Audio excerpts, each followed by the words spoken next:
The next section is functional performance testing. Other than, the architect wanting to kill you during design review or something like that, this is probably where you can actually get injured as a rookie. And so Severio is going to talk to us a little bit about functional performance testing. Sure. Now, as Mark mentioned, you've collected a lot of documentation before you even got to the site, before you even begin your testing. You're using submittals, you're using specifications, you're using the design documents, control drawings. So you have this foreknowledge of what you're there and what you're going to be looking at. Then you've created, you've taken those documents, you've created different types of check sheets. Now these different types of check sheets range. You have your installation checks, your functional checks, and your performance tests, right? Each one has a different role. That installation check is just to make sure that before you even go to touch that piece of equipment and turn it on, is everything installed the way it's supposed to, right? Then that functional check is actually verifying the individual components, right? So if we took an air handler, you would functionally check first the dampers. Do they open and close? Were they installed properly so that they're not allowing rainwater to pour into our building, right? Then we go and move throughout the system and go to our valves. Do they open and close? Then in our performance test, that's really you're testing the capacity. Now here you're going through and you're saying, all right, the system's been installed properly. Each component works solely as its own. Now let's make some changes, right? Let's drive the control system. I'm going to go ahead and I'm going to raise the set point. What happens to the dampers? What happens to the valves? What happens to the fan, right? How do the components interact with each other? And then how do other components like a variable air volume box, if I make changes there, how does that affect the air handler that's connected to it, or the chiller that's connected to the air handler, right? So you have to almost start from basics and work your way into that advanced testing.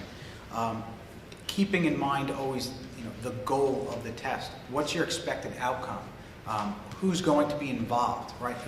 The big thing with functional performance testing from the onset is who's going to do the test, right? That might be determined by the owner, and it might be dictated in the plan. Most providers, and probably the other gentleman here can jump in, but most of us have our own test equipment because we want to verify if we're saying that there's 100 tons in this chiller.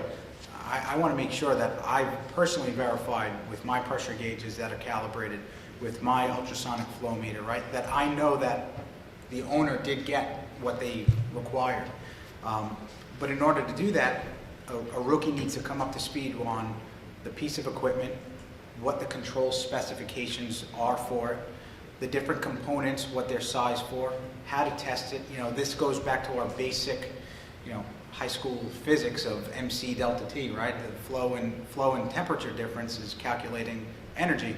Well, you're going to use that when you're doing a performance test, right? But you also have to use another skill, which Mike was great to pick up on, is the communication process, right? You go to do that test and something's wrong.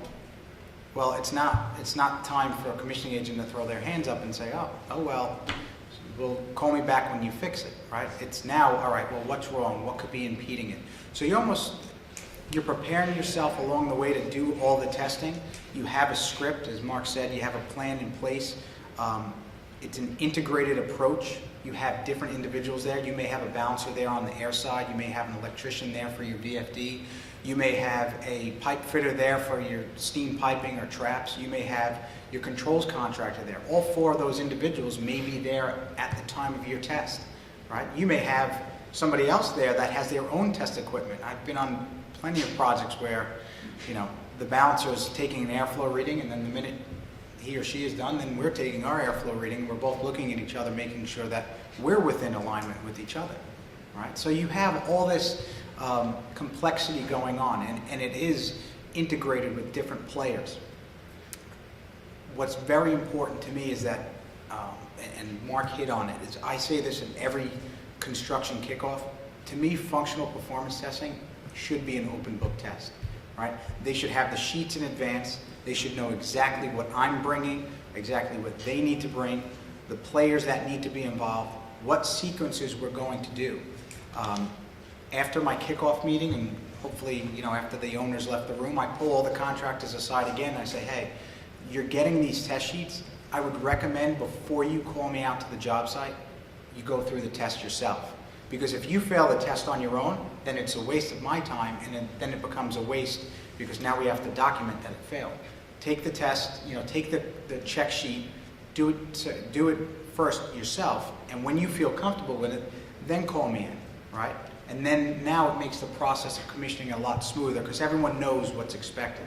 Maybe they might call you in because there's something that they keep failing on and they want your assistance for, but at least they'll be able to sit down and say, you know what, we've tried steps 1 through 20 and we're good, but once we get to 22, we start seeing some issues here. What would you recommend to us, all right? One of the other things just to keep in mind is that whenever you do this, whenever you do any sort of functional performance testing, you need to know the proper location to hook up your equipment or to take readings. And unfortunately, I'll take an example like, on a pump. We want to take flows directly before and after a pump. Right? We don't want to take it with a check valve in the way. We don't want to take it with a suction strainer in the way, because then I can't correlate those flows or that pressure drop to an actual pump curve. But if I wasn't there during the site walkthrough months earlier, before they filled the system, and I didn't see that those taps were put in place, now when I'm there for my functional check and my performance test, my readings are erroneous. So I almost need to be there way in advance, thinking about what I'm going to be doing months later for the test, so I could prepare myself, so I could tell someone before they fill that system up with fluid, hey, you know what, you're going to need to put gauges here because I need them for when I come back in 3 months to test. Right? It saves everyone the headache of saying, well, how are we going to put these gauges in now? Who's going to take a bath while they try to do that? So the functional performance test, the key thing is it should have a script. Everyone should know what's coming. They should have a chance to practice it. Where a functional performance test can fail is when you're told, we're ready, you get there, and they're not ready. It's now a waste of everyone's time, especially if you're coordinating different contractors. I always say, and this goes, I think, across all the commissioning tasks, is you have to be able to communicate that process, what you're going to do, every step of the way with each of the contractors, and work with them. If something does fail, you are now there, part of it. So you're there to help resolve the issues. The functional testing can be a great opportunity for the rookies to be involved with. Obviously, some of these tests get very complicated. Maybe that's not the right time. But a lot of this testing is somebody sitting at a computer or directing testing with a computer that runs the building and pushing a button, and it's supposed to move this thing, and stationing the rookie. Does it actually move this thing, or are the wires crossed and it's moving this thing over here? When I tell this to go to 100%, 0%, is it fully open? Is it fully closed? Or can you tell it's bound up, it's stuck halfway in between? And then you build up from those simple tests to more complex things. But that's the great thing about commissioning, is you can get involved in the field right away and start seeing the actual dirty things that prevent buildings from working. I believe one of the important things in the functional testing is to try to get the owner's maintenance and operating personnel involved. This is a good chance for them to see the equipment, be involved in the startup and testing, and it's just a good educational thing for them to do. Yeah, just a point on, and you mentioned safety a little bit earlier, but this is really, during the construction phase, when you're out in the field and on a construction site, safety is a huge deal and key. OSHA 10 is typically like a minimum amount of training, and OSHA 10 is a 10-hour course. That's kind of a minimum level of training that you would need before you should really be on a construction site. And that's kind of mandated in some states, that's the minimum. Many project sites have those requirements. You need to have all the PPEs, or the personal protective equipment, the hard hat, safety glasses, many have vests, steel toe shoes. We're requiring electrically isolated shoes as well. We have, there's arc flash training if you're going to be dealing with electricity. So there's a lot of dangerous things when you get out onto a construction site and are doing testing. And it's really important as a rookie that it's your employer's responsibility to make sure that you are appropriately trained and have the appropriate personal protective equipment. And it's your responsibility as well to make sure you have it. So, it's both ways, but just be aware of that. You shouldn't be running around on a construction site unless you've, had some training instructions and have the right equipment on. Great. That reiterates what I was saying in the beginning, that this is where you can get yourself in serious trouble. But that aside, as a rookie, this is where you also get to play with all the toys. You get to dress up, you get to carry equipment, you get to do all the cool stuff that proves that this stuff works. So it's an important phase, and it's a intriguing phase, I think, an enjoyable phase for rookies and probably for everybody. Within that context, I think it's interesting that this has come through as a theme on many of our discussions. It's sort of like if it's a test, what we want is everybody to get 100, right? I mean, this isn't about finding fault, although that is what you're doing, but it's actually finding faults and solutions at the same time and making sure that that's the only way it sounds to me like it can work. So that's a good conceptual framework, again, for a rookie to remember. Often you can only do functional testing when there's a real load, and often projects want to close out in the summer for, say, a heating system, and people want to get paid. How do you handle that usually in terms of this whole process, in terms of contracts and so forth? Typically, I mean, you're right. You need to have a load, and there's normally some tests will need to be deferred, and there's typically a line item as we're putting together our commissioning plan and budget and so forth for deferred and seasonal testing. So, I mean, you're going to want to see the building and the equipment perform on a peak cooling load and a peak heating load, and in this shoulder season in between, because those are kind of the 3 point in times where the systems are really dynamically challenged. So, so there will be some deferred testing.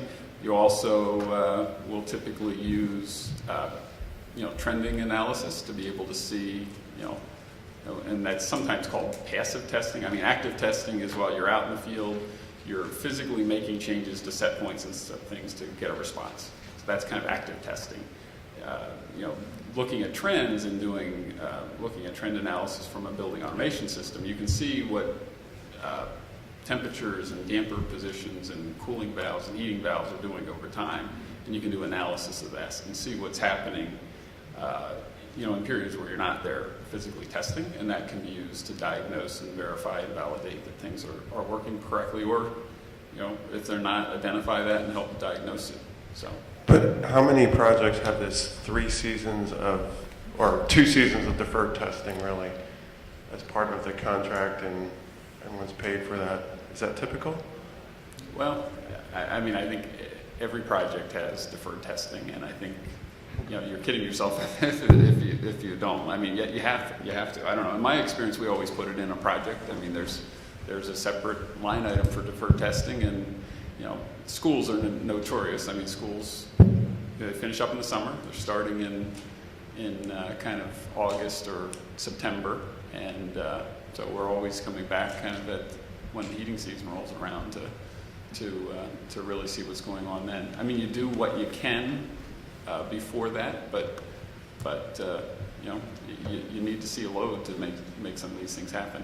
I think this is one of the big areas that I see commissioning is kind of getting pigeonholed into as part of the construction process, and really there's a lot of post-occupancy tests and evaluations that need to happen, and I think that need to happen and should happen, and I think that's going to change and evolve, that we're going to be more actively involved post-occupancy. We're going to be more actively involved at after a full year of operation and reconciling energy use to the energy model and some of those types of things. So I think there's a big gap right now, and I think we're getting there with the energy codes that are coming down. There will be more post-occupancy involvement of the commissioning authority than there is now. You bring up a great point. Seasonal testing, deferred testing, whatever you want to call it, is very challenging. Usually the contractor, unless it's specifically written in great detail in his specifications, that he has to come back for seasonal testing, deferred testing, 10 months later, whatever, within the warranty period, everybody's gone, construction trailer's gone, there's nobody there, the operator's throwing his hands up, and the only way I can see it is, talk about it early on, get it in the specifications, make it a line item on your schedule of values. If this guy doesn't come back and do a 10-month check or a seasonal, he's not going to get his retainer. You have to force the guy back. Usually if it's not a warranty item, it's like pulling teeth to get this crew back together. It may involve 3 or 4 contractors to rectify it or to do the seasonal testing. If you find some deficiencies, who are you going to call? The building's occupied, the contractor's paid, hopefully he hasn't gotten his retainer, and you're stuck there, how do I get this chiller to work? And we It had, is a big challenge. in terms of the scope for this session, we actually stopped it at that post-occupancy, those activities, but there are, within the BCA best practices, there are a series of those, and also, I think probably in some more significant issues than there are with other parts of the process at this point, but it's moving in that direction.